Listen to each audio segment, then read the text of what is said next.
At the movie's beginning, we see Ben sitting quietly in a dark room. Soon, the scene cuts to Ben driving and chasing a vehicle with a girl named Kim trapped inside. He crashes the car and gives his hand to the girl, trying to save her. But as he is pulling her, a truck is rushing straight towards them. Ben is shocked, but before we see what happens next, the scene cuts back to Ben sitting in that dark room. But this time he is not alone. He is with two dead bodies. The movie intro begins as we see two people having fun together. But after they are done, the woman can be seen upset. She tells the man she is leaving him and that she will take their child named Kim with her. The man, without much thought, pulls out a pocket knife and slits the woman's throat. He doesn't know that his daughter saw all this, shocked to her core. The girl runs away and gets on a ship with hundreds of people who look homeless. These people are trying to immigrate. Later, we see Ben sitting with a man named Max. Ben is saying he is tired of all the clubs, smoking, drinking, the side deals. He wants to quit because he loves his wife so much. He wants to be with her. As he is saying all this, we see Ben beating up people who are creating trouble. Ben lets his colleagues know he is done, and that from now on, he will spend all his time with his family. Soon, we see the military approaching a ship and opening fire on the goons. The military infiltrates the ship and sees there are many people trapped inside and asking for help. As the people are coming out, we finally see Kim, who is clearly scared. She is the youngest of all. Ben arrives home and greets his beautiful wife Cynthia and his kid playing a game. As Ben is removing his shoes, his son asks him if he will play the video game with him. Ben agrees, and they both play the game. The rescued people are given instructions that they will get food, but they have to adhere to all the instructions. Cynthia, Ben's wife, looks at Kim and takes her to an ambulance. She soon approaches her boss and says she's tired from all this. She says it's not right, but she wants to take Kim home just for one night. Her boss doesn't agree, but Cynthia keeps on convincing by saying she is just 14. Her boss reluctantly agrees and says she can take her home, but Kim should be in court the next day.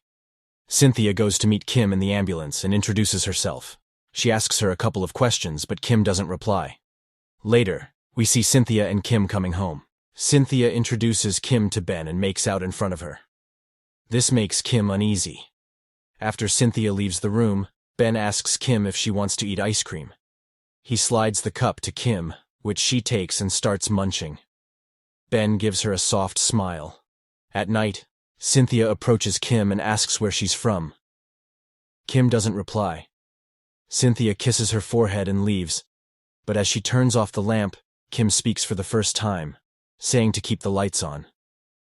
Cynthia replies in Chinese, surprising Kim. After coming out of the room, we see Cynthia and Ben making out, which leads to them clapping each other. Once they are done, they get in a bathtub and talk about their job. Ben says never to leave him. Cynthia says she never will. The scene changes, and we see the man who killed Kim's mom. His name is Sun Quan. He meets a man and tells him that he wants his daughter back no matter what. It seems like the murderous daddy has traveled to the USA just to catch his daughter. Soon, we see Cynthia sitting in court and arguing with the judge. The judge said Kim is in the USA illegally, and she can't stay here. Cynthia tells the judge that Kim is in great danger as her own father murdered her mom. The judge doesn't seem interested, but Cynthia asks him to give her just 1 week to prove Kim is in danger. The judge agrees. Later, we see Sun Quan showing off his martial arts moves on top of a random roof. He soon meets Cynthia's boss and tells Sun Quan that he found his daughter. Now he knows Cynthia has Kim. In the next scene, we see Cynthia with her Asian parents and Kim and her son. Cynthia's father is being political and saying that he also came to America, but nothing changes. Nicholas and Kim leave the brunch to cool off and get away from all the political talk. Not so soon enough, a couple of Sun Quan's goons enter the building, opening random fire. After killing Cynthia's parents, Sun Quan, with the same pocket knife, kills Cynthia. Kim and Nicholas are running away from the murderers. As the goons are leaving, Ben crosses paths with them. He notices an Asian dude looking dope. When he sees armed men, he opens fire and runs them over with his car. He kills all of them as quickly as possible. Terrified, Ben enters and sees his wife dead on the floor. He sobs like a baby and hugs her. He calls for his son, hoping he is alive and well.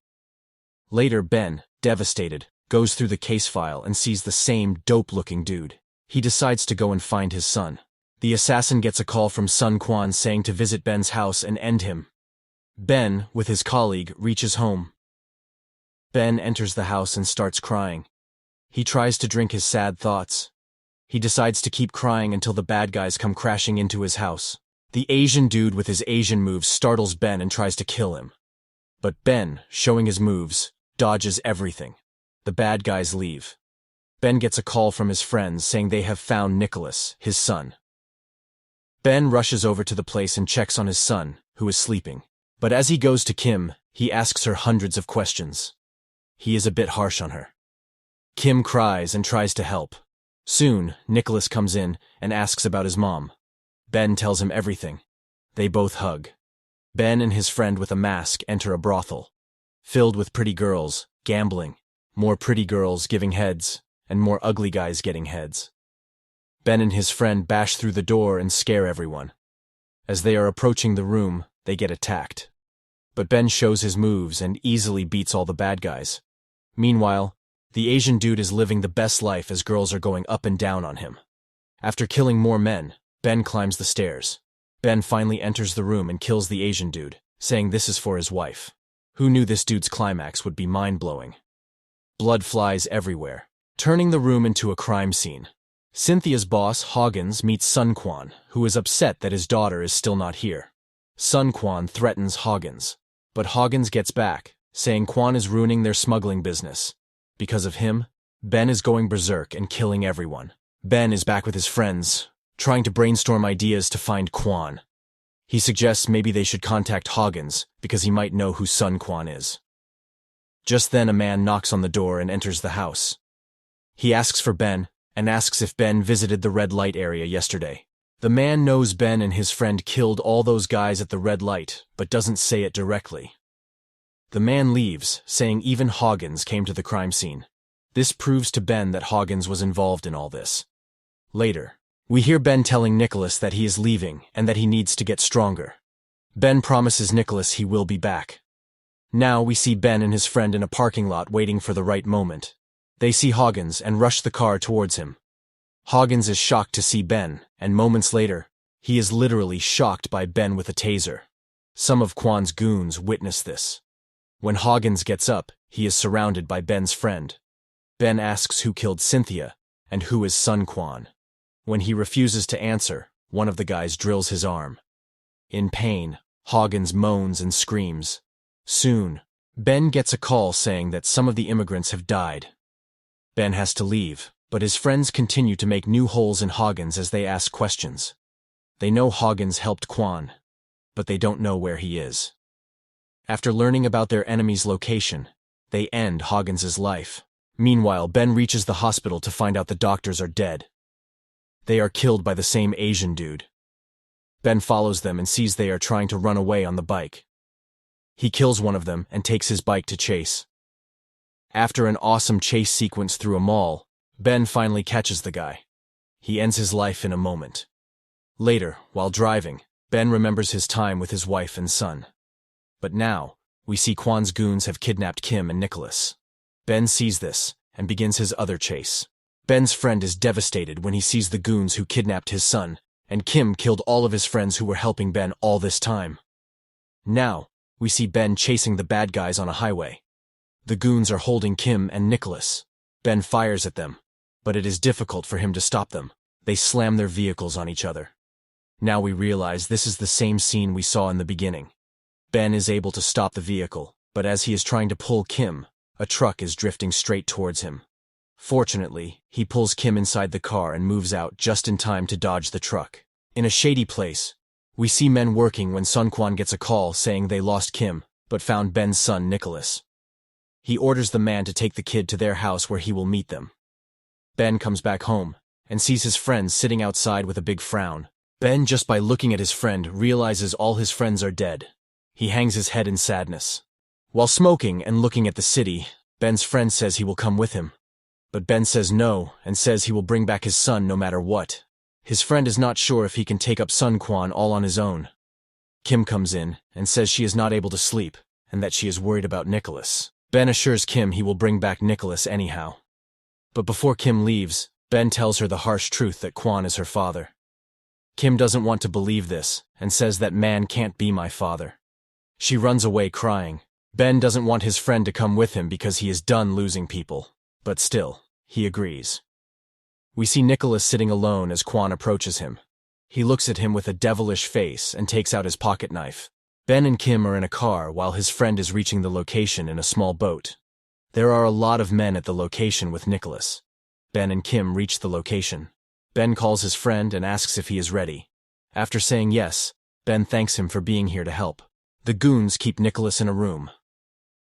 Before leaving, Ben gives his jacket to Kim and says if he doesn't come back in 20 minutes, she should call the police.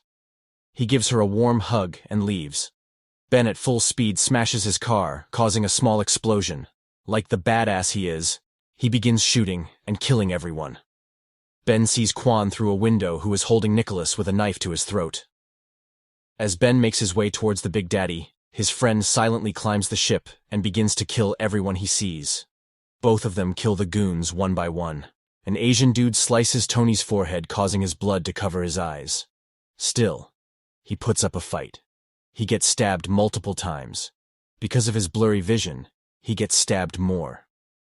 Just before the dude is going to kill him, Tony takes out a knife from his legs and puts it in the man's eggs. Ben finally finds Kwon, but he is holding a gun at Nicholas. As they both lock eyes, Kim comes running and calls Kwon Papa. Her distracting Papa call makes Kwon emotional. Both Ben and Kwon take a shot at each other. Both being good at their job, they hit each other. Nicholas yells as he sees Ben tumbling down. Son Kwon is also bleeding from his chest and falls down. Just when Ben is dying, he calls Nicholas for a hug. They both hug. We see police vehicles approaching the ship. The officers, to save Kim from the shots, dive on her. The movie ends here with Ben fulfilling his revenge and rescue. Remember to subscribe and turn on notifications so you can watch more movies like this. Thanks for watching.